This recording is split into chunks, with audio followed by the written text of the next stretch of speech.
من الحاجات الاساسيه اللي لازم تجيبوها وانتوا بتبداوا مشروع الريزن الميزان، لان الريزن لازم بيتوزن، ما ينفعش يعني بالسرنجه ولا بالمعيار او كده، لا، هو ادق حاجه ليه هو الميزان. الميزان فيه منه انواع كتير. في النوع الابيض مش دقيق قوي بس ممكن يؤدي معاكم الغرض، وفي النوع ده بقى اللي هو اكثر دقه، اللي هو بيقيس بالبوينت 1.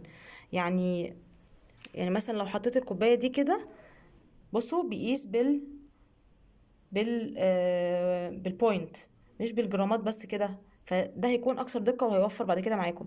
لكن لو هتبتدوا ممكن تجيبوا الميزان الابيض اللي هو عادي بيقيس بالجرامات، مش بيحسب اللي هي الملي جرامز.